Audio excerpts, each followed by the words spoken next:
2025년 우리가 한 해를 시작하면서 우리 교회와 우리 가정과 우리의 삶에 수많은 장애물들이 가로막고 있을 겁니다.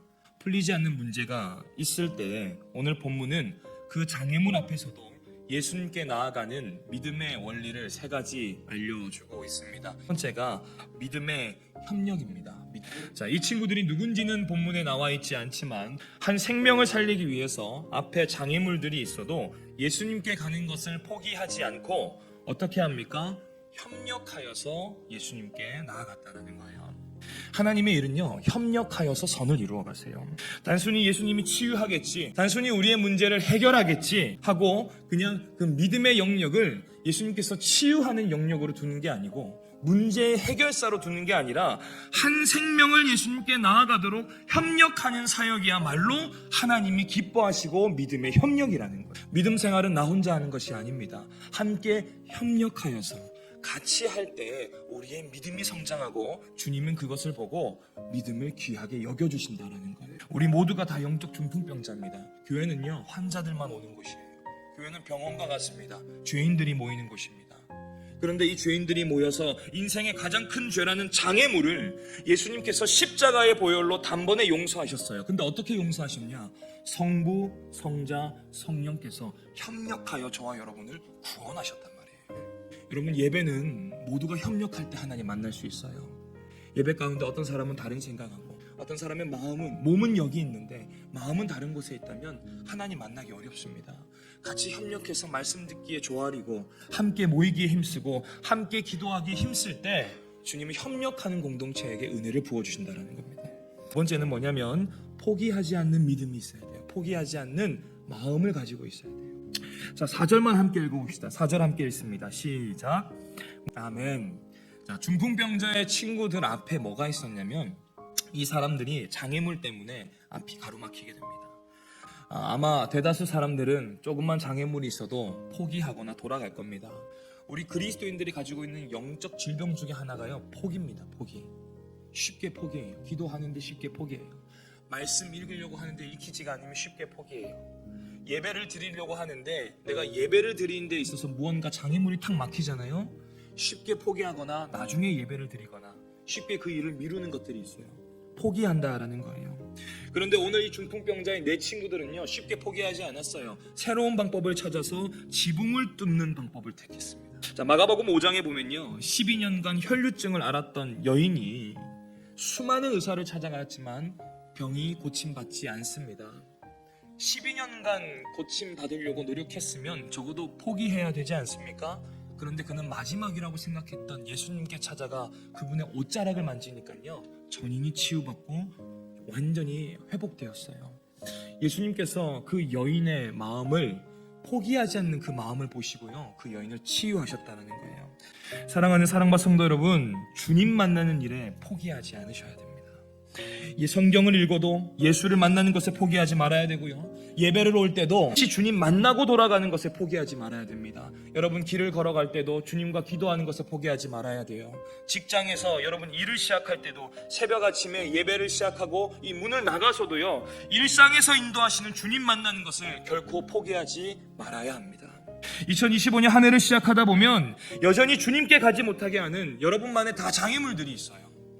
경제 장애물뿐만 아니라 인간관계의 장애물이 될 수도 있고 내 가정의 장애물이 탁 막히면 하나님을 만나지 못하게 하는 그 장애물들이 여러분을 믿음에 쉽게 포기하게 만든다라는 거예요. 그런데 오늘 주님은 뭐라고 얘기하세요? 그 마음 포기하지 말라는 거예요.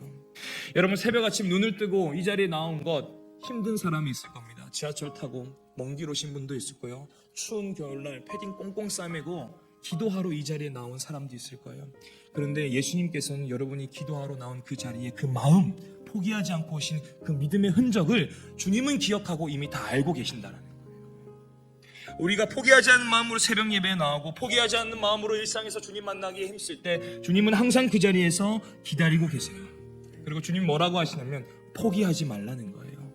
예수님 만나는 것에 포기하지 말라는 거예요. 그리고 서로 협력하라는 거예요. 힘든 병원이 있어요. 힘든 영혼이, 넘어지는 영혼이 있어요. 영적 중풍병자와 같은 내 영혼이 낙심하고 힘들 때 서로 협력하여서 끝까지 주님이 포기하지 않고 주님 앞에 나아갔을 때는요, 포기하지 않는 영혼, 협력하는 공동체 주님이 반드시 만나주시고 회복하신다는 거예요. 자, 마지막으로 세 번째가요, 내 영혼의 회복이에요. 내 영혼의 회복. 중풍병자에게 힘들게 나와서 뭐라고 얘기하냐면, 야, 너 병 나았어, 이렇게 하지 않았어요. 여러분, 우리가 기도 제목 가지고 나왔는데 하시가 네 문제 해결됐어, 이렇게 하지 않았다고요. 뭐라고 얘기합니까? 너의 죄를 사함 받았대요. 지금 예수님은요, 우리의 육체가 치유되기 이전에 내 영혼이 먼저 회복되는 것이 중요했어요. 하나님이 우리의 기도를 보실 때요, 하나님이 우리의 믿음을 보실 때, 하나님이 우리가 포기하지 않는 믿음을 가지고 새벽 예배에 나와서 예배를 드릴 때 주님은 먼저 뭘 보시냐면 우리의 기도 제목보다 내 영혼의 회복되는 걸 보신다는 거예요. 이게 하나님의 관점이에요. 여러분, 우리가 볼 때 내 삶에 이게 장애물입니다, 주님. 그러니까 이것 좀 먼저 해결해 주세요. 이거 당장 급합니다. 그래서 이것 좀 먼저 해결해 주세요.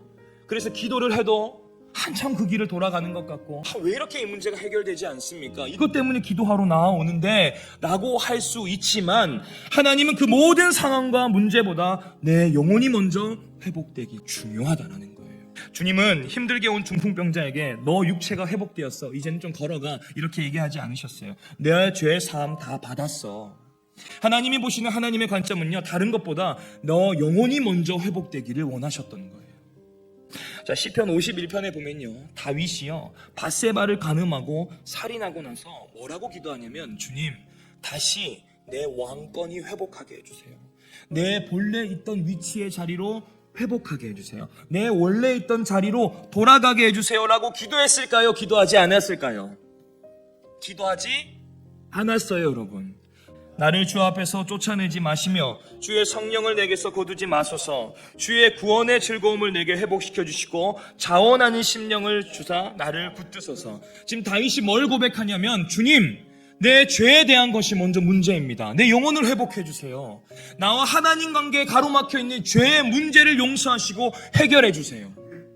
내 왕권의 위치가 회복되는 것보다, 내가 원래 있던 자리로 돌아가는 것보다, 내 기도 제목이 먼저 해결되는 것보다 내 영혼이 먼저 치유받고 주님 앞에 돌아가는 게 더 중요합니다. 다윗이 그 비밀을 알았어요. 영혼의 기쁨을 잃어버리니까, 하나님 관계에 소홀히 하니까, 하나님 관계가 회복되지 않으니까 뭐라고 얘기해요? 자원함을 잃어버렸대요. 여러분, 왜 우리가 헌신하지 못할까요? 왜 우리가 자원함으로 기뻐하지 못할까요? 하나님 관계가 회복되지 않잖아요. 자원함을 잃어버려요. 오늘 다윗이 뭐라고 얘기합니까? 기쁨을 잃어버렸대요. 예배가 재미가 없대요. 말씀이 읽히지가 않대요. 삶의 의미가 없대요. 자꾸 말씀 밖에 있는 것들이 보이니까 밧세바가 들어오기 시작하고요, 밧세바 주변에 있는 것들이 들어오기 시작하는 거예요. 왜 그럴까요? 다윗은 지금 자신의 위치나 권력을 다 가졌지만 영혼이 회복되지 않으니까 궁핍함이 있기 시작하는 거예요. 사랑하는 사랑과 성도 여러분, 주님은요, 내 삶의 문제나 육체적 질병이 올 때 내 영혼을 먼저 돌아보라고 말씀하세요. 네 삶에 가로막혀 있는 그 문제, 그거 너무 중요해. 근데 먼저 뭐가 중요하냐면 네가 하나님 관계 안에서 영혼이 어떠한가 돌아보라는 거예요. 하나님은 벌을 주는 게 아닙니다. 내 영혼이 더 하나님과 온전히 깊은 관계를 맺기 원하시는 겁니다. 하나님께서 우리에게도 이러한 믿음의 자세를 원하시는 것 같아요. 첫 번째가 뭐였죠? 믿음의 협력이에요. 여러분, 우리 교회가 협력하셔야 돼요. 예배도요, 다 같이 나와서 협력하셔야 돼요.